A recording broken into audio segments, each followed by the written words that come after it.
حنيني لصحبتي وحنيني وحنيني لصحبتي وحنيني. Sahabat Quran, para pemirsa Madani TV dan Iki TV dimanapun berada, baik yang ada di wilayah timur Indonesia dan barat Indonesia, untuk saudara-saudara pada saat ini yang sudah maghrib di wilayah timur, saya ucapkan selamat menunaikan ibadah sholat maghrib. Semoga senantiasa ibadah kita diterima oleh Allah Subhanahu wa Ta'ala. Baik para pemirsa yang dirahmati oleh Allah Subhanahu wa Ta'ala, tanda bahwa kita membersamai keluarga dengan cara yang baik. Yang berikutnya, indikatornya, kalau ada permasalahan, kalau ada persoalan dalam kehidupan keluarga suami istri, ketika tidak mampu diselesaikan dengan berdua, maka kita berusaha untuk bisa menghadirkan dua sosok dari masing-masing keluarga yang bisa memediasi, yang bisa menjembatani agar keluarga itu utuh, tidak bercerai-berai, tidak bubar. Maka dengan cara yang seperti itu, akhirnya kita tidak memihak sana, memihak sini, karena memang cara ini adalah yang diajarkan oleh Rasulullah Shallallahu Alaihi Wasallam. Kemudian yang tidak kalah pentingnya adalah ar-rifqu fit ta'amuli bainal ahl. Poin yang berikutnya, pertanda bahwa kita membersamai keluarga dengan cara yang baik adalah lembut di dalam berinteraksi anggota rumah tangga. Ini salah satu yang dijelaskan oleh Rasulullah SAW, apabila keluarga itu dikehendaki oleh Allah menjadi keluarga yang baik, tandanya adalah warzaqahumullahu rifqa fi ma'isyatihim. Cirinya adalah keluarga itu Allah berikan rezeki. Apa bentuknya? Rezekinya itu adalah arifq. Hati yang lembut, hati yang bening, hati yang bersih. Bersihnya hati, beningnya hati, itu ada tanda. Tandanya kalau kita marah. Apa yang keluar dari lisan kita, apa yang terucap dari mulut kita, itu tidak menghina, tidak merendahkan kepada pasangan kita. Seringkali kita itu mendengar, begitu orang itu marah, suaminya itu marah, apa yang di taman safari itu bisa keluar dari mulutnya itu. Dasar gajah, dasar monyet, dasar kambing. Ketika kalimat-kalimat merendahkan istrinya disamakan dengan kambing, merendahkan anaknya, menghina anaknya disamakan dengan kambing. Artinya disamakan dengan makhluk yang tidak punya akal. Itu kalau dibalikkan kembali, lah ini kambing, terus bapaknya apa? Kan lebih parah sebenarnya gitu ya. Akan tetapi artinya kalau kata-kata kotor, kata-kata yang menghina, merendahkan itu mudah untuk keluar dari lisan, maka fahamilah, ketahuilah bahwa di dalam hati kita, kalau tidak mau dibilang itu busuk, bahasanya sedang dalam keadaan tidak baik. Sedang hati kita sedang dalam keadaan tidak sehat. Tidak sehatnya hati itu menunjukkan dari kata-kata yang mengalir dari suami istri.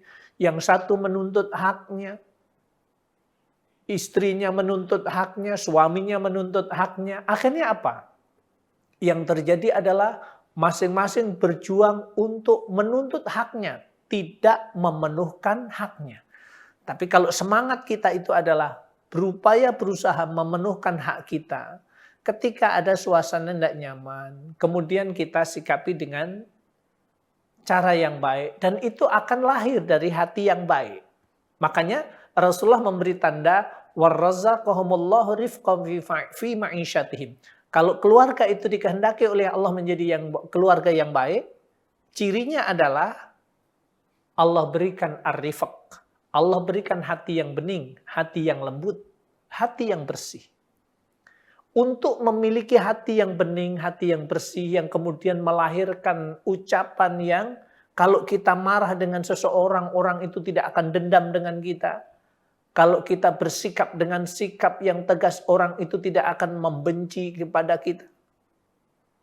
Caranya adalah agar mendapatkan hati yang bening, hati yang bersih, melahirkan kata-kata sikap yang baik itu adalah lakukanlah amalan-amalan yang baik. Lakukanlah amalan-amalan yang soleh. Bukankah kita diajarkan kalau kita ngaji tentang Riyadhus Shalihin, kitab Arba'in maksudnya, hadis Arba'in itu, ada kalimat, ittaqillah haitsuma kunt wa'atbi'is sayyi'atal hasanata tamhuha. Poin yang kedua tadi adalah wa'atbi'is sayyi'atal hasanata tamhuha.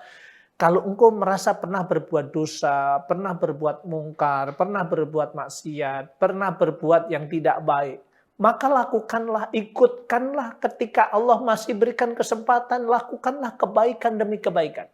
Lakukanlah amalan-amalan yang soleh.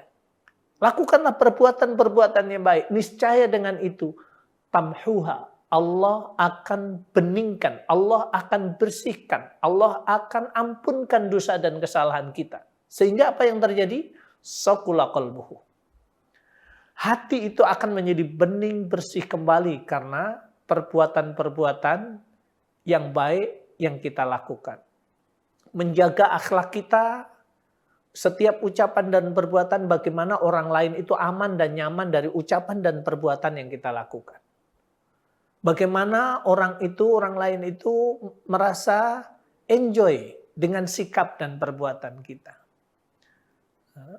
Ketika ini kita kedepankan, maka disinilah kemudian Allah jadikan dalam kehidupan kita adalah Allah berikan ar-rifq, hati yang bening, hati yang bersih dalam kehidupan kita. Sehingga setiap berinteraksi dengan siapapun, orang itu akan merasa enjoy. Apalagi ini pasangan kita. Baik. Para pemirsa yang dirahmati oleh Allah Subhanahu wa taala, sahabat Quran yang Madani TV dan Iki TV yang dirahmati oleh Allah Subhanahu wa taala, itu poin-poin tentang muasyarah bil ma'ruf dalam kajian kita, bagaimana caranya agar sakinah, mawaddah, warahmah itu Allah berikan dalam kehidupan kita. Bagi para pemirsa yang mengikuti kaji kita tentang pilar-pilar keluarga sakinah, PowerPoint akan kita kirimkan agar ini PowerPoint yang bentuknya PDF akan kita kirimkan kepada para pemirsa yang mengikuti kajian ini agar lebih bisa mendalami poin-poin dari apa yang kita sampaikan dari Pak Profesor Dr. Kiai Didi Nafifuddin, dan hari ini saya melanjutkan, insya Allah nanti kami juga akan melanjutkan kembali bersama guru kita Prof. Didi Nafifuddin insya Allah untuk pertemuan berikutnya biar akan lebih maksimal lagi apa yang kita pelajari. Tapi dari PDF, dari PowerPoint yang bentuknya PDF akan kita bagikan kepada para pemirsa agar juga bisa mendapatkan ilmunya yang lebih maksimal. Baik, para pemirsa yang dirahmati oleh Allah Subhanahu wa taala, ini ada beberapa pertanyaan yang sudah masuk. Ini menjadi perbincangan bagi kita semuanya pada sore hari ini. Yang pertama adalah dari Saudara Beni. Bagaimana sikap seorang suami terhadap istrinya yang secara ekonomi lebih tinggi? Karena memang istrinya adalah wanita karir. Bagaimana menerapkan kaidah ar-rijalu qawwamuna 'alan nisa. Baik, ini dari B. Beni Trisnawan, Jakarta. Baik, para pemirsa yang dirahmati oleh Allah Subhanahu wa taala. Ketika kita memahami bahwa pilar-pilar itu kita terapkan dalam kehidupan kita. Istri yang jadi seorang wanita karir, katakanlah pedagang, sekarang pedagang online. Dan kemudian karena memiliki relasi yang sangat banyak di dalam usahanya, cepat sekali untuk mendapatkan keuntungan. 2 tahun ini meraup keuntungan yang sangat besar. Sementara suaminya yang sudah di luar, sudah berupaya berusaha ikhtiar, ternyata ya dapatnya ya di bawah, jauh di bawah istrinya. Kalau pilar-pilar di dalam menegakkan kehidupan keluarga sakinah ini ada pada diri kita, disitulah sebenarnya kita akan menjadi orang yang bahagia. Kenapa? Karena tidak ada jalan lain. Setiap istri mendapatkan uang lebih banyak, dia akan berpikir, ini untuk mengantarkan kehidupan keluarganya semakin baik, semakin taat, beribadah kepada Allah Subhanahu wa taala. Jadi tidak ada istilah kemudian umpet-umpetan, ini punyaku, yang ini punyamu cuman segini. Akhirnya apa? Kalau itu yang dikedepankan, berarti yang dikedepankan adalah saling menuntut hak. Kalau saling menuntut hak, memang jangankan istrinya lebih tinggi. Sampai kapanpun saja, tidak punya penghasilan pun, itu tidak akan tentram hidupnya. Kenapa? Karena arah kehidupannya tidak jelas. Jadi, upaya dan usaha yang kita hadirkan adalah ketika orientasi kita itu membangun atau suami istri itu targetnya merawat cinta hingga terbawa di surga, berarti semua yang kita miliki bagaimana menjadikan semuanya itu mengantarkan sampai masuk surganya Allah Subhanahu wa taala. Maka akan terjadilah ta'awun satu dengan yang lain. Jadi begitu. Kemudian yang berikutnya adalah dari Ummu Fatimah, Jakarta.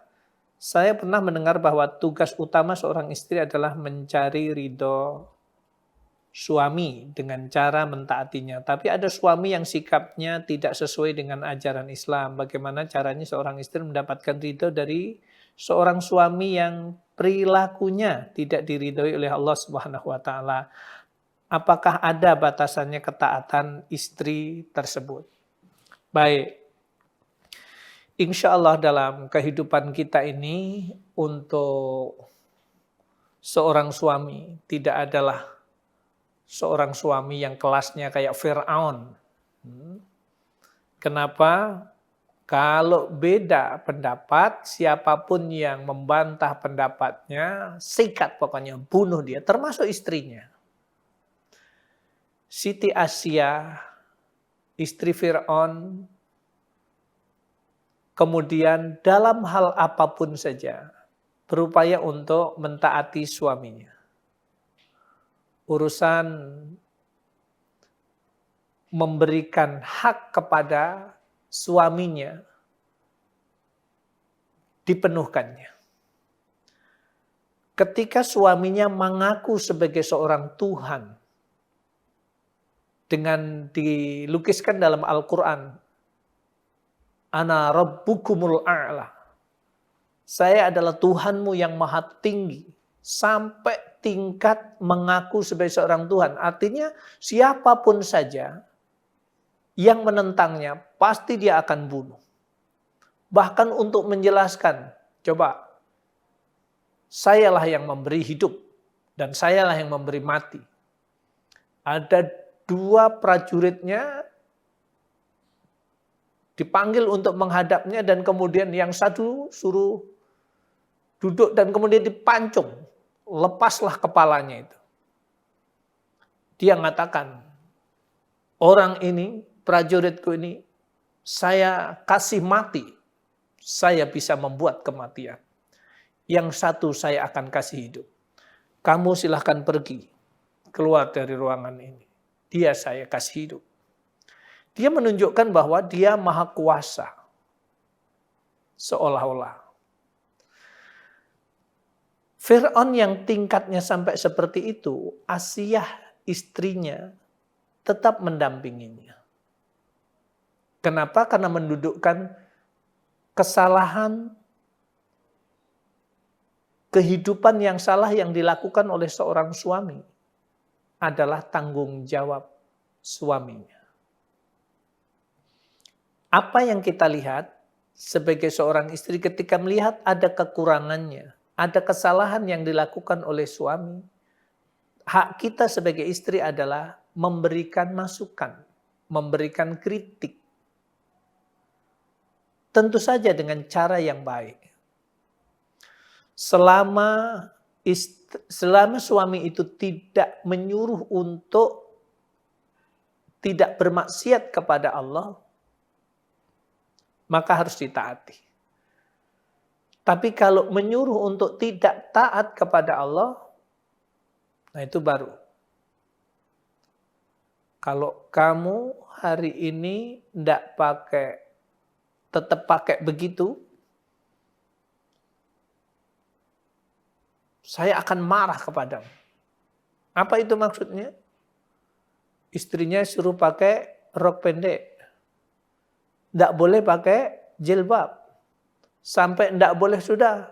Orang sholat juga tidak kaya-kaya. Itu yang tidak sholat juga tambah kaya. Kamu tidak usah sholat. Nah, kalau bentuknya kayak begitu, ada hak Allah yang harus dilaksanakan. Ada hak seorang suami yang harus dipenuhi. Tapi untuk sesuatu yang sifatnya bermaksiat kepada Allah, seorang istri tidak boleh mentaati suaminya.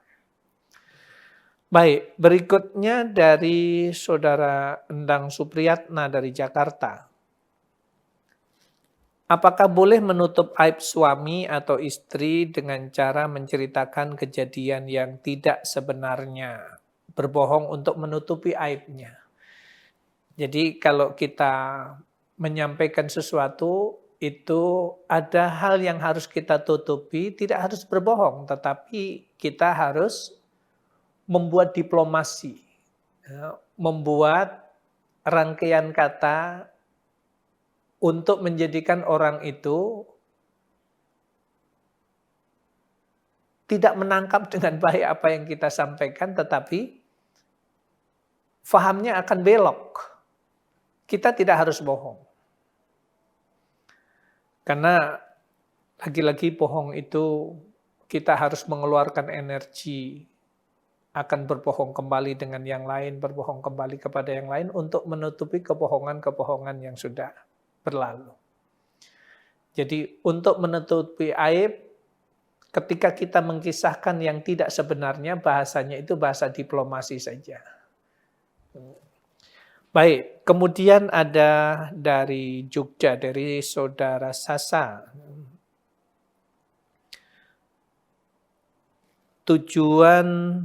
Disebutkan tujuan semua keluarga dan cita-cita keluarga sama, yaitu sakinah, mawaddah, warahmah. Tetapi bagaimana dengan hambatan dan ujian?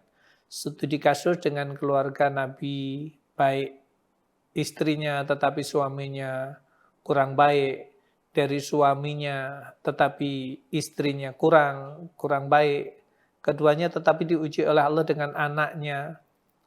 Bagaimana hal konkret secara amalan untuk solusinya? Baik, ini pertanyaan sempat ditanyakan poin tentang kejadian pada keluarga para nabi. Nabi itu ada yang istrinya tidak baik, ada yang kemudian anaknya yang tidak baik.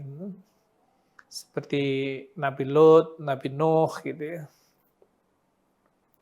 Ini menunjukkan jangan kemudian Nabi ini kita pakai untuk justifikasi, untuk membenarkan dalam kehidupan keluarga kita yang salah.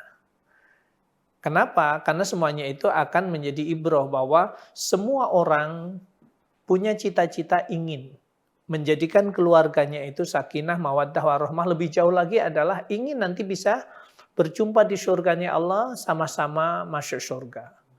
Maka kemudian cara pandang, persepsi seseorang tentang membangun kehidupan keluarga inilah yang kemudian harus ditata rapi agar masing-masing punya niat yang kuat. Niatnya apa?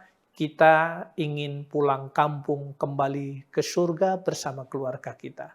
Kalau mama cinta sama papa, papa cinta sama mama, bagaimana cinta kita itu terawat dengan baik, terbawa sampai masuk surganya Allah Subhanahu wa taala bersama-sama ditemukan di surganya nanti. Maka ketika itu yang terus kita kedepankan, maka dengan anak-anak pun juga sama. Jangan sampai kemudian kita diuji sedikit, ya Nabi juga begini, dulu saya ini berupaya untuk baik, ternyata istri saya begitu. Begitu pula sebaliknya. Ini sudah suami, istri udah baik, anak jadi kayak begitu.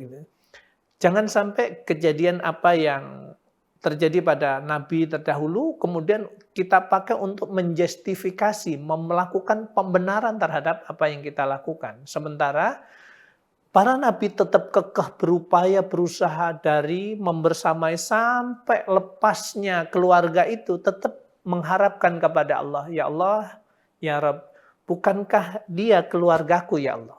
Ini menunjukkan bahwa komitmen Nabi di dalam mendakwai keluarganya itu terus-menerus walaupun kemudian diuji di sisi yang lain.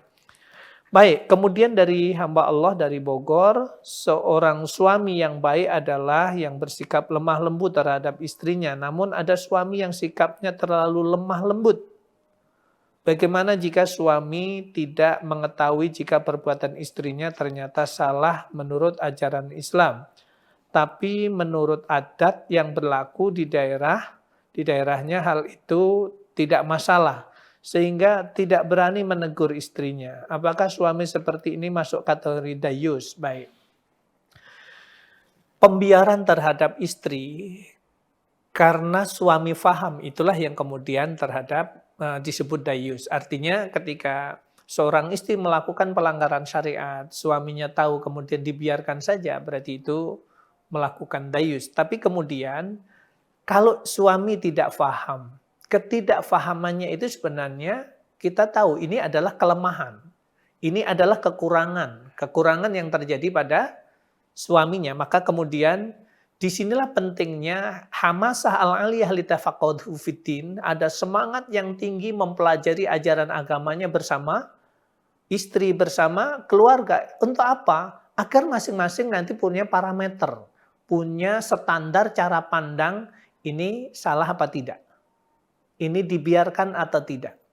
Menurut adat, ini nggak apa-apa. Tapi menurut syariat, itu salah. Nah, itu harus kita ingatkan karena kita mau ngaji.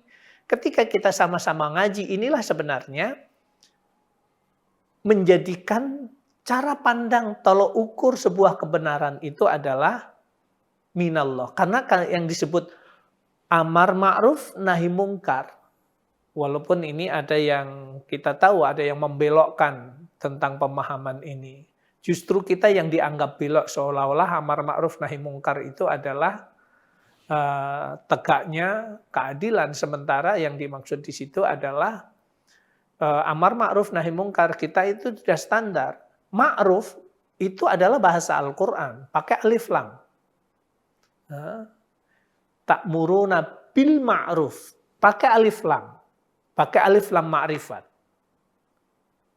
Wa tanhauna 'anil munkar, pakai alif lam juga. Artinya apa? Yang disebut ma'ruf, kata Allah itu ma'ruf, itulah yang ma'ruf. Kata Allah itu mungkar, itulah yang mungkar. Jadi standarnya memang sudah didudukkan, sudah jelas bahwa mensikapi segala sesuatu ini baik atau tidak. Baik tidaknya menurut ajaran Islam ini baik atau tidak? Baik. Oh berarti lakukan. Ini mungkar. Pakai alif lam, standar mungkarnya seperti apa? Ada tata nilai yang sudah dituangkan.